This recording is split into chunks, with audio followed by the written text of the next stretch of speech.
We've talked about this a lot on this program. Progress has been tough, but some lawmakers are moving to enact new gun reform measures less than a week after that deadly shooting rampage in Isla Vista, California.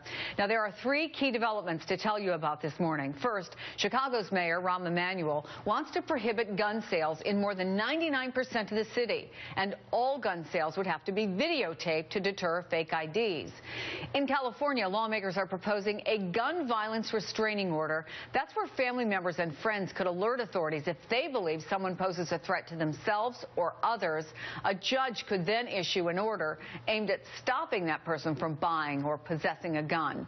And in Congress, Steny Hoyer says top Democrats are considering attaching an amendment to an appropriations bill that would impose stricter background checks for gun purchases, a popular move that nevertheless failed after the Newtown massacre.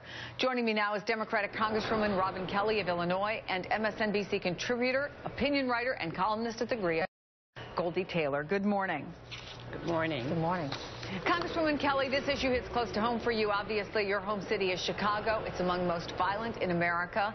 And I know you've sponsored several bills to combat gun violence. But what's the chance, let's just say, this background check amendment gains any traction?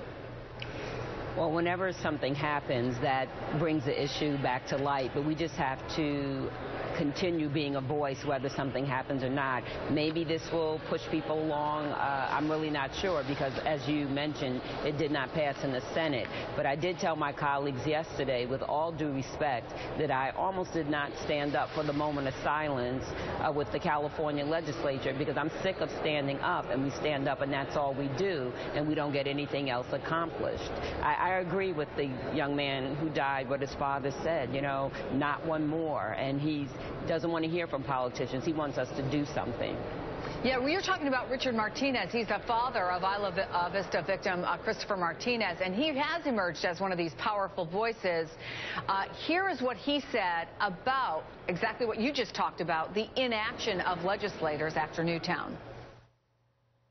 Prior to my son being killed, I never gave him much, like everyone else, you know, that's in, you know, that believes that it can't happen to them. I didn't do anything either.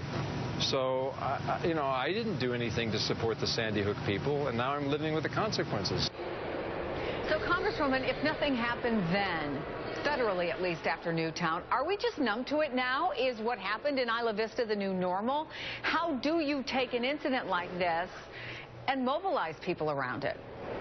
Well, Congress can't do it alone. We do need the backing of the public. Like I deal a lot with my parents who have lost folks in the Chicagoland area. I've hooked them up with the new parents. It really has to be a force, a major movement, and we cannot give up, and we can't wait till incidents happen. We have to keep it in the public forefront every day, because in Chicago, it seems like we're losing someone every day, or at least people are getting shot. Just a couple of weeks ago, we had a 14-year-old girl kill another 14-year-old girl. Unbelievable. Goldie, how do you fight that apathy? And is that apathy as big an obstacle to people who want more laws to curb gun violence as the NRA? You know, I don't know that the apathy is on behalf of the American people. More than 80% of us do support background checks and closing the gun show loophole. More than 80% of us do support, outlawing or banning, these high-capacity magazines and military-style assault rifles so that they're not in the hands of civilians. So many of us don't want you to be able to own a tank in your bedroom. And so I think we have to come together to push our Congress, to pass common-sense laws. You should not be able to purchase. But how do you do that? I mean, anyone who is in this fight agrees with you, but how? You do that by taking the NRA on head on. You do that like Michael Bloomberg is doing, putting the dollars and the feet on the ground in terms of lobbying Congress to your side. For too long, the NRA has gone unanswered and unchecked. It is time to check them, quite frankly. I mean, this is not something that my own family's been immune to. I remember when my aunt shook when my oldest cousin Ronnie was shot, and then his son and his son's sons were shot, and nobody stood up on their behalf. And so when we have tragedies like this moving across this country, it's time for us to galvanize, frankly, and check the NRA on their own terms right in the halls of Congress. Well, let's talk about something very specific that has been going on. No, I'm sorry. I spoke over you, Congresswoman. Say that again. I said you need to let members of Congress hear from you. If 80% of us feel a certain way, then 80% of us need to be contacting our congressman or congresswoman to let them know our feelings, that we're watching, that you're watching us and keeping us accountable. Congresswoman, with all due respect, I agree with that in so many ways, but so many of us make our voices heard, but then we get a tin ear turned to us because the dollars aren't there, because the NRA and the gun owners of America are frankly flooding the halls of Congress with money, and they're threatening to primary people who don't vote their way with these extreme right-wing candidates. So it is up to us to make our voices heard, but that is in terms of creating the lobby to get it done, and getting our feet on the ground and making change in these elections and bringing people home who don't vote in our best interest. There was a moving tribute last night on Isla Vista Beach to honor those killed last weekend. 2,000 university students held what they called a paddle out. They used surfboards, boogie boards, rafts.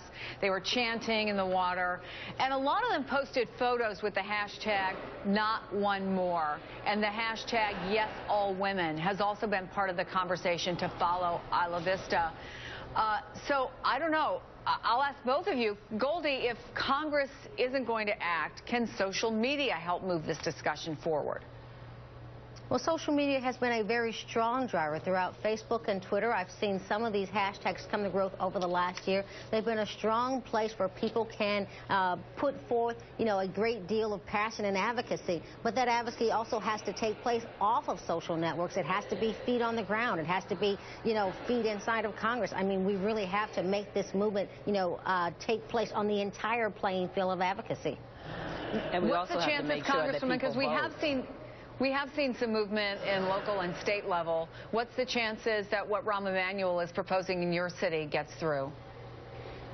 I think that he needs to try everything he can try, and he has, but if it's just in the city and it doesn't affect Indiana right next door. I live in Illinois, but I live 15 minutes from Indiana, or I live in the county. I don't live in the city, and if the whole state doesn't have the same laws, it makes it difficult, and that's where the trafficking and the store purchases come in. Congresswoman Robin Kelly, Goldie Taylor, it's great having this conversation with both of you. Thank you. Thanks.